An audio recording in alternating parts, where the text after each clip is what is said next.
નમસ્કાર મિત્રો, સ્વાગત છે આપનું આપની જ પોતાની યુટ્યુબ ચેનલ એજ્યુકેશન પ્લાનેટ પર।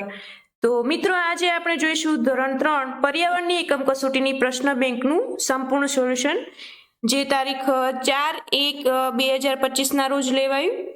તો જોઈએ મિત્રો, આપણે પ્રશ્ન નંબર 1 છે સાચો વિકલ્પ પસંદ કરી કૌંસમાં લખો। તો મિત્રો, અહીંયા પહેલો પ્રશ્ન છે, ઇગ્લુ પ્રકારના ઘર તમને કયા વિસ્તારમાં જોવા મળશે? જેનો જવાબ આવશે બી, બર્ફીલા વિસ્તાર। 2 નંબર, નાવડીમાં બનાવેલા ઘરમાં ફરવા તમારે ક્યાં જવું પડશે? જેનો જવાબ આવશે એ, શ્રીનગર। એના પછી 3 નંબર, ભૂંગો પ્રકારના ઘર કયા વિસ્તારમાં જોવા મળે છે? જેનો જવાબ આવશે ડી, રણ વિસ્તારમાં।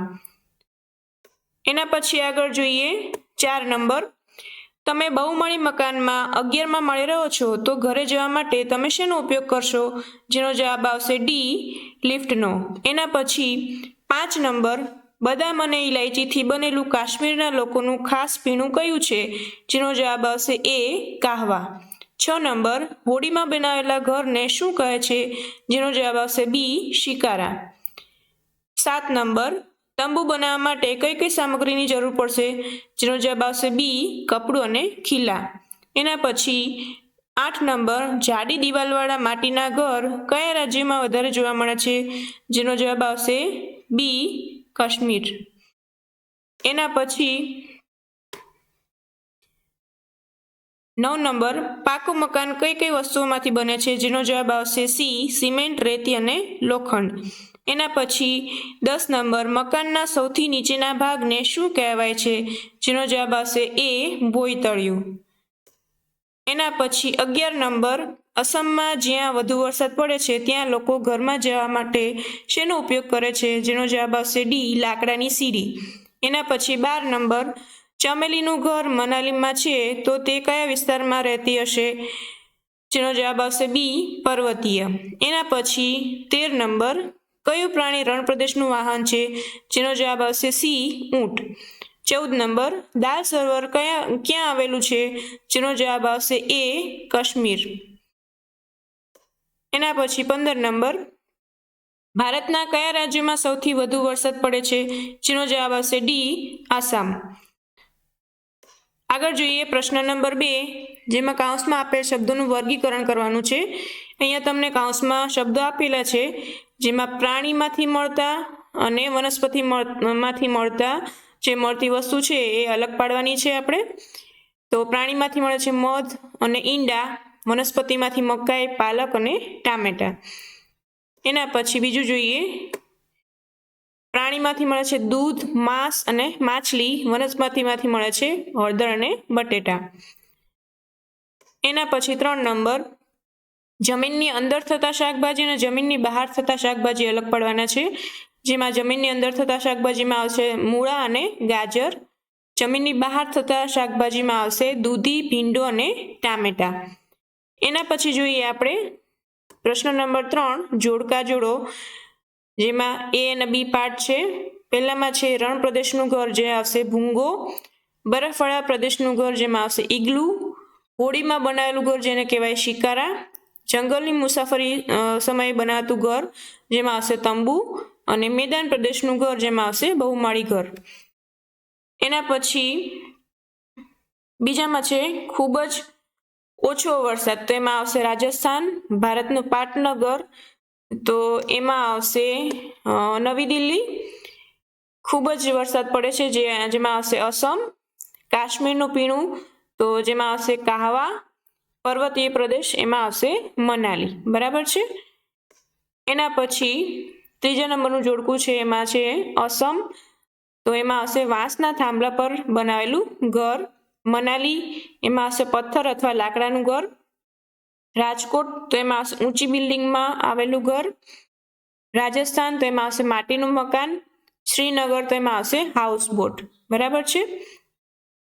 એના પછી મિત્રો અહીંયા આપ્યું છે પ્રશ્ન નંબર 4A, નીચેના પ્રશ્નોના સવિસ્તાર જવાબ આપો। જેમાં પેલું છે નાનું કુટુંબ અને મોટું કુટુંબ વચ્ચેનો તફાવત જણાવો। તો નાનું કુટુંબમાં આવશે નાનું કુટુંબ સામાન્ય રીતે પતિ પત્ની અને તેમના બાળકો એમાં હોય છે, બરાબર છે. જ્યારે મોટા કુટુંબમાં સામાન્ય રીતે અનેક પેઢી સાથે જોડાયેલા હોય છે. 2 નંબર, આ કુટુંબમાં ઓછા સભ્યો હોય છે, જ્યારે મોટા કુટુંબમાં વધારે સભ્યો હોય છે. જવાબદારી ચોક્કસ એક જ વ્યક્તિની હોય છે નાના કુટુંબમાં, જ્યારે મોટા કુટુંબમાં જવાબદારી વ્યક્તિમાં વહેંચાઈ જાય છે. એના પછી પ્રશ્ન નંબર 2, નાના કુટુંબમાં રહેવાના ફાયદા જણાવો. જેમાં આવશે જવાબ, નાના કુટુંબમાં ઓછા સભ્યો હોય છે. ઓછા સભ્યો હોવાના કારણે ઘરની જરૂરિયાતો અને ખર્ચ પર નિયંત્રણ રાખવું સરળ થાય છે. નાનું કુટુંબમાં જવાબદારી સ્પષ્ટ અને સરળ હોય છે. 3 નંબર, મોટા કુટુંબમાં રહેવાના ગેરફાયદા જણાવો. જેમાં આવશે, મોટા કુટુંબમાં ઘણા સભ્યો હોવાથી જીવન નિર્વાહ નો ખર્ચ વધારે હોય છે. દરેક વ્યક્તિની વ્યક્તિગત પસંદગીઓ અને વિચારો અલગ અલગ હોઈ શકે, જેથી ઝઘડાઓ અને મતભેદ બની શકે. મોટા કુટુંબમાં દરેકના માટે પૂરતો સમયને ધ્યાન આપવું મુશ્કેલ બની શકે છે. એના પછી આગળ જોઈએ પ્રશ્ન નંબર 4B, જેમાં ટૂંકમાં જવાબ આપવાના છે. તમે ઘરના કયા કામમાં મદદ કરો છો? તો મિત્રો અહીંયા તમે જે કામમાં મદદ કરતા એ પ્રમાણે લખી શકાય. મેં આ રીતે લખ્યું છે. એના પછી પ્રશ્ન નંબર 2, તમારા માતા પિતાના કાર્યો જણાવો. તો બધાના માતા પિતાના કાર્યો અલગ અલગ હોય મિત્રો, એટલે અહીંયા એ રીતે તમારે પ્રશ્નનો જવાબ લખી શકો. એના પછી તમારી સારી ટેવો ટૂંકમાં જણાવો. તો એમાં પહેલું છે, હું સવારે વહેલા ઉઠું છું, હું સવારે કસરત કરું છું, હું દરરોજ મંદિરે જાઉં છું, હું લોકોને મદદ કરું છું, હું નિયમિત નખ કાપું છું અને હું માતા પિતાને પગે લાગુ છું, બરાબર છે. આ પ્રકારની ટેવો સારી ટેવોમાં ગણાય છે. એના પછી પ્રશ્ન નંબર 5A, જેમાં ખરા ખોટા કરવાના છે. ઈંટો બનાવવા રેતીની જરૂર પડે છે, જેમાં આવશે ખોટું. માટીના ઘડામાં પાણી ઠંડુ રહે છે, જેમાં આવશે સાચું. દાંતરડાથી ખડ કાપી શકાય છે, જેમાં આવશે સાચું. કુંભાર માટીનો ઘડો ચાકડા ઉપર બનાવે છે, જેમાં આવશે સાચું. ભૂતકાળના લોકો માટીના વાસણમાં ખોરાક પકવતા હતા, જેમાં આવશે સાચું. 6 નંબર, માટીનો ઘડો ભઠ્ઠીમાં પકવવામાં આવે છે, એમાં પણ આવશે સાચું. એના પછી પ્રશ્ન નંબર 5B, 1-2 વાક્યમાં જવાબ લખવાના છે.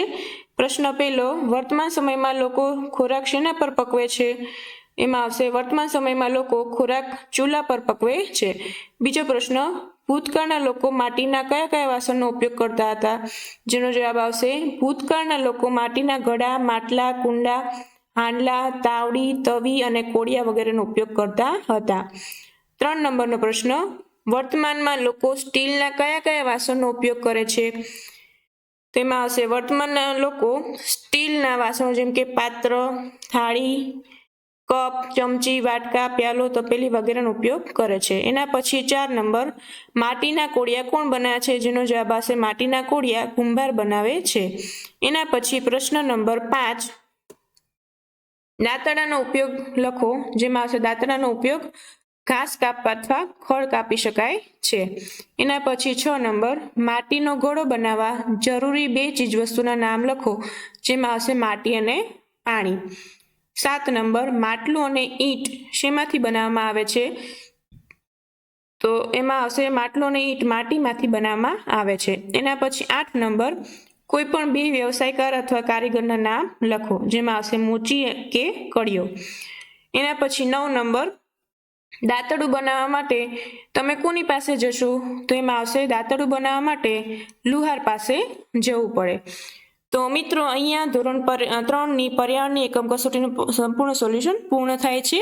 અને આવા જ સોલ્યુશન જોવા માટે ચેનલને લાઇક અને સબસ્ક્રાઇબ કરવાનું ભૂલશો નહીં.